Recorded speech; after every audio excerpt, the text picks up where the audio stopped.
ವ್ಯಾಸಂಗ ಮಾಡುತ್ತಿದ್ದೇನೆ. ನಾನು ಈಗ ಮಿಮಿಕ್ರಿ ಸೌಂಡ್ಸ್ ಅನ್ನು ಮಾಡುತ್ತೇನೆ. ಸರ್, ನಂದೊಂದು ದೊಡ್ಡ ಕಥೆ ಸರ್. 3 ದಿವಸ ಹಿಂದೆ ನಾನು ಟ್ರೈನಲ್ಲಿ ಹೋಗ್ತಾ ಇದ್ದೆ. ಆ ಟ್ರೈನ್ ಸೌಂಡು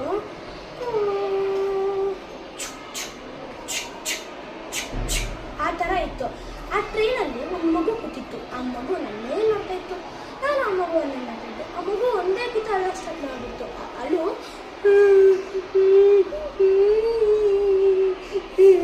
ಆ ಥರ ಅಳ್ತಾ ಇತ್ತು. ಮತ್ತೆ ನಾನು ಟ್ರೈನಿಂದ ಕೆಳಗಡೆ ಇಳಿದೆ. ನಾನು ನಮ್ಮಮ್ಮ ನಮ್ಮಪ್ಪ ಎಲ್ಲ ನಡ್ಕೊಂಡು ಹೋಗ್ಬೇಕಾದ್ರೆ ಅಲ್ಲೊಂದು ಗಾಡಿ ಬಂತು. ಆ ಗಾಡಿ ಸೌಂಡು ಆ ಥರ ಇತ್ತು. ಮತ್ತೆ ನಾನು ಮನೆಗೆ ಹೋದೆ. ಮನೆಯಲ್ಲಿ ಒಂದು ನನ್ನ ಸ್ವೀಟಾಗಿರೋ ಒಂದು ನಾಯಿ ಇತ್ತು. ಆ ನಾಯಿ ಆ ಥರ ಸೌಂಡ್ ಮಾಡ್ತು. ಮತ್ತೆ ನಾನು ಫ್ರೆಶ್ ಅಪ್ ಆದೆ.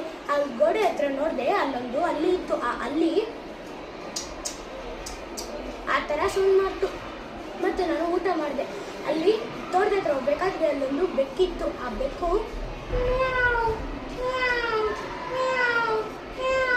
ಆ ಥರ ಸೌಂಡ್ ಮಾಡ್ತಾ ಇತ್ತು. ಮತ್ತೆ ಅಲ್ಲಿ ಸ್ವಲ್ಪ ಮುಂದೆ ಹೋದ್ರೆ ಅಲ್ಲಿ ಒಂದು ಕೋಗಿಲೆ ಇತ್ತು. ಆ ಕೋಗಿಲೆ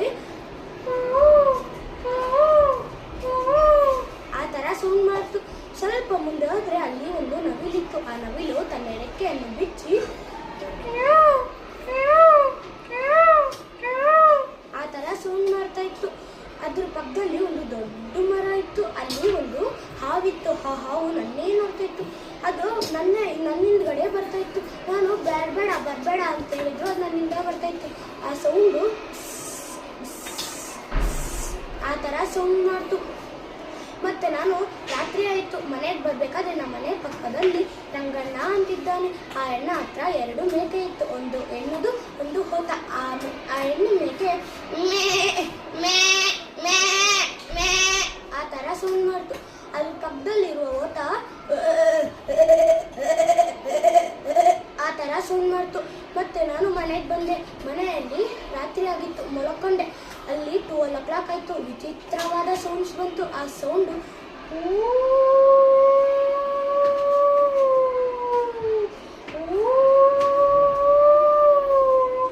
ಆ ಥರ ಇತ್ತು. ಮತ್ತೆ ನಾನು ಮಲ್ಕೊಂಡೆ. ನನಗೆ ಭಯ ಆಗ್ಬಿಡ್ತು. ಪುನೀತ್ ರಾಜ್ಕುಮಾರ್ ನೆನಪು ಬಂದರು. ಅವರೊಂದು ಡೈಲಾಗ್ ಹೇಳಿದ್ರು. ಆ ಡೈಲಾಗು, ಸರ್, ಇರೋದೊಂದೇ ಜೀವನ, ಮುಂದೇನಾಯ್ತೋ ಗೊತ್ತಿಲ್ಲ, ಮುಂದೇನಾಗುತ್ತೋ ಗೊತ್ತಿಲ್ಲ, ಅದೆಲ್ಲ ವಿಧಿ ಬರಹ. ಸರ್, ನಮ್ಮ ಜೀವನದಲ್ಲಿ ದೀಪಾವಳಿ ಬರುತ್ತೆ. ಪಟಾಕಿ ಯಾವಂದೇ ಆಗಿರಲಿ, ಹಚ್ಚೋದು ನಾವಾಗಿರಬೇಕು. Thank you. ಜೈ ಶ್ರೀ ಗುರುದೇವ್.